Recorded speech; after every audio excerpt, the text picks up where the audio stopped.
The small town of Willow Creek was quiet, peaceful, and full of people who knew each other by name. Life moved slowly there, and gossip traveled faster than the river that ran along the town's edge. It was the kind of place where weddings were big news, especially when a rich man like Daniel Whitmore got married. Daniel, a 42-year-old businessman, had made a fortune in real estate. He wasn't flashy, but everyone in town knew he had money. He lived in a large white house on Hilltop Lane, drove a black Mercedes, and kept to himself most of the time. For years, people wondered why he was still single. Then came Angela. Angela Mayfield was young, beautiful, and full of charm. She moved to Willow Creek from Las Vegas just 6 months before the wedding. She told people she came for a fresh start, leaving behind a stressful past. She was 29, with long blonde hair, smooth skin, and a voice like warm honey. Men turned their heads when she walked by. Women whispered, but no one knew much about her. Daniel met Angela at a local charity event. Within weeks, they were seen together everywhere, at the farmer's market, the coffee shop, and even walking hand in hand in the park. People said Daniel looked happier than ever. Some thought it was sweet. Others were suspicious. A few said, she's just after his money. Still, Daniel didn't care what people thought. He said Angela made him feel alive again. So, after only 4 months of dating, he proposed.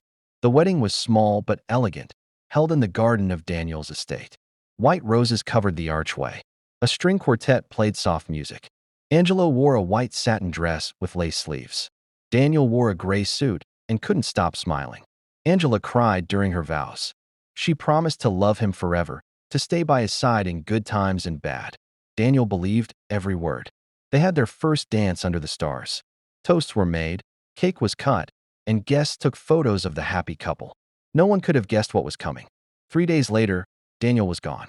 It started with silence. He didn't show up for a meeting with his lawyer.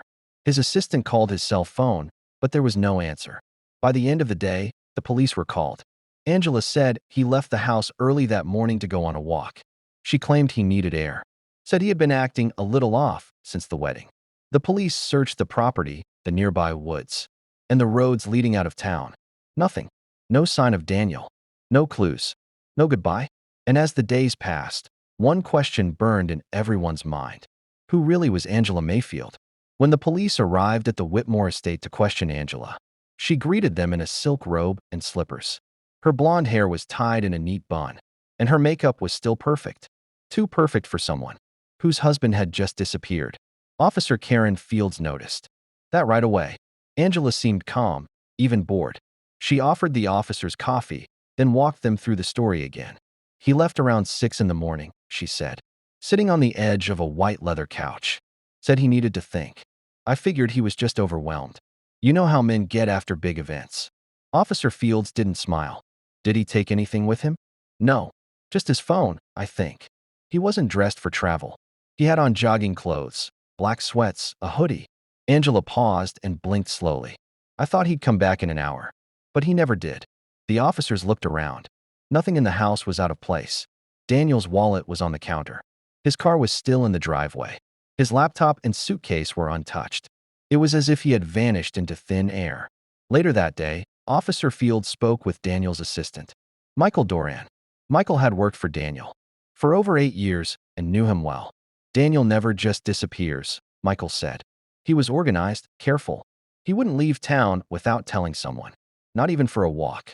Michael looked down, then added, he wasn't himself the day after the wedding, though. He was quiet, nervous, almost like he regretted something. That raised more questions. The police also interviewed some wedding guests. One friend of Daniel's, Claire Jensen, remembered seeing the newlyweds arguing behind the rose garden just an hour after the ceremony. I thought it was just wedding stress, Claire said. But now I'm not so sure. Meanwhile, Angela stayed in the house, barely speaking to neighbors or the media. She didn't help with the search. She didn't cry. She didn't post about her missing husband on social media. She just waited. When reporters asked how she was holding up, she replied with a smile, I'm trusting the process. But her calm face couldn't hide what was happening behind the scenes. A private investigator named Sean Granger was hired by Daniel's sister, Linda. She lived 2 hours away and hadn't trusted Angela from the beginning. Granger had already begun digging, and within 2 days, he found something shocking. Angela Mayfield had changed her name 3 times in the last 10 years. Before coming to Willow Creek, she had been married twice, once in Arizona and once in Nevada. Both marriages ended suddenly. One husband vanished. The other filed for divorce and never spoke about why. Back at the police station, Officer Fields looked over Angela's marriage license again. Then she whispered to herself, this wasn't a love story. This was a setup. Daniel Whitmore was still missing. But now, the town was beginning to believe something much darker had happened. By the end of the first week, everyone in Willow Creek was talking. Some were sure Daniel had run away. Others believed Angela had something to do with it. And a few feared something worse had happened, something final. Detective Simon Hart was called in from the county to take over the case. He was known for solving cold cases and had a reputation for digging deep. After reviewing the files, his first stop was Daniel's home. He wanted to speak with Angela himself. She welcomed him with a polite smile, wearing a black dress like she was already mourning. "Detective, I truly hope you find him," she said, her voice soft. "He's my husband. I love him." But Hart had heard that before, from women just like her. He looked around the living room. Everything was neat, like a magazine photo. Too clean. "Have you noticed anything missing from the house? Anything out of the ordinary?" he asked. Angela thought for a moment. "No. I mean, his phone is gone, but that's it." Hart nodded. "And you said he left to take a walk?" "Yes." "Which direction?" She hesitated. I'm not sure. I was still in bed when he left." He didn't say. Hart scribbled in his notebook. The details didn't line up. Daniel had always been predictable. Why would he go walking at dawn without telling his new bride? Next, Hart visited Daniel's lawyer, Gregory Knox. "Daniel came to see me the morning after his wedding," Knox said. He looked troubled. "He asked me about rewriting his will." Hart raised an eyebrow. "Rewriting it how?" "He wanted to remove Angela as the main beneficiary. He said he had made a mistake. That changed everything. Angela stood to inherit everything, unless the new will was signed. But it wasn't. Daniel disappeared before it could be made official. Legally, Angela still owned the house, the cars, and the accounts." Detective Hart kept going. He talked to hotel staff in Las Vegas, waitresses, doormen, even a former landlord. Angela's past wasn't pretty. She had dated wealthy men before, older ones, lonely ones. They always paid her bills.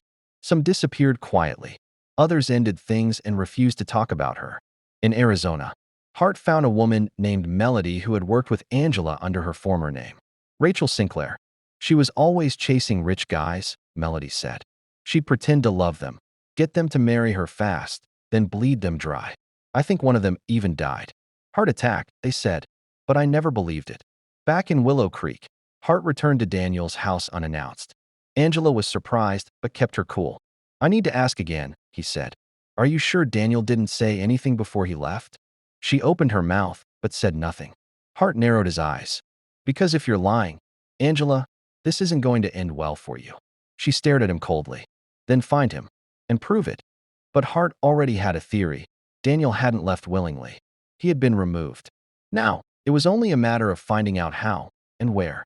The search had gone on for 10 days. Posters with Daniel's photo hung in shop windows, pinned to lampposts, and shared all over social media. But no one had seen him. Not a single camera caught him walking. No bank cards had been used. No calls. No texts. He was gone without a trace. But Detective Simon Hart didn't stop.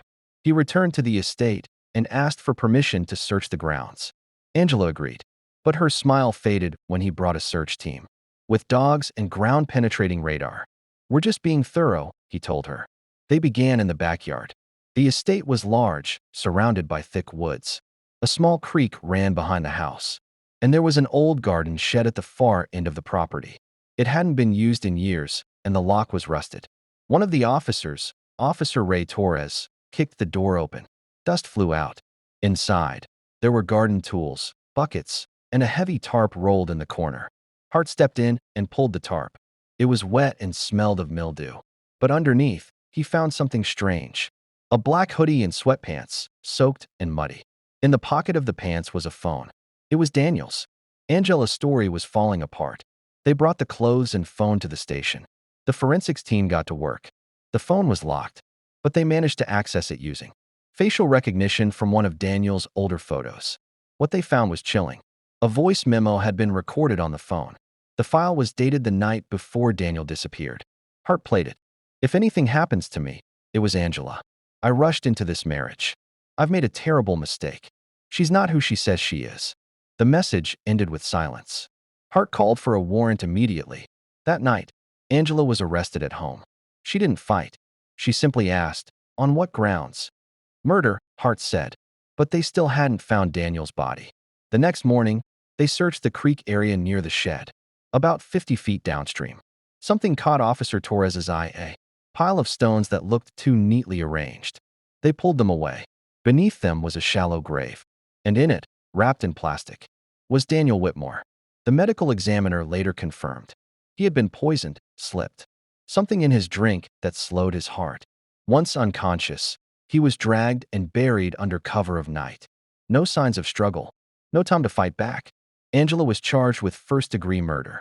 As she sat in the interrogation room, she stared straight ahead. "I would have gotten everything," she said softly, "if he had just stayed missing." Detective Hart stood silently across from her. "You almost did," he said. "But you forgot one thing." "What?" "He didn't trust you." The courtroom was packed.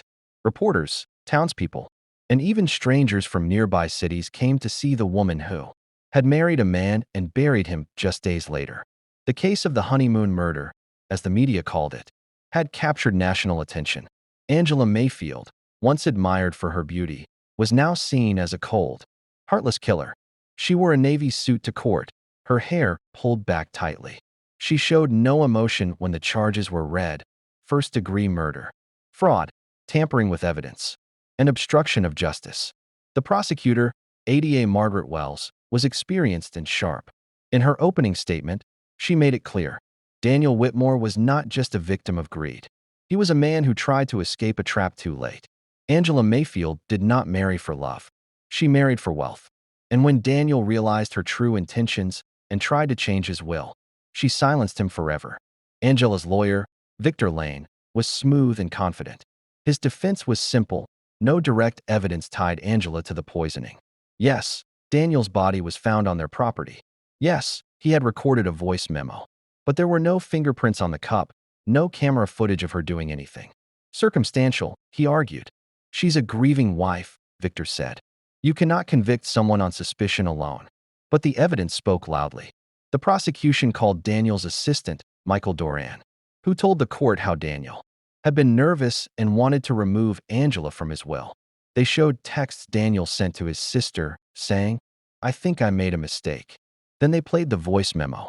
The courtroom was completely silent as Daniel's voice filled the room.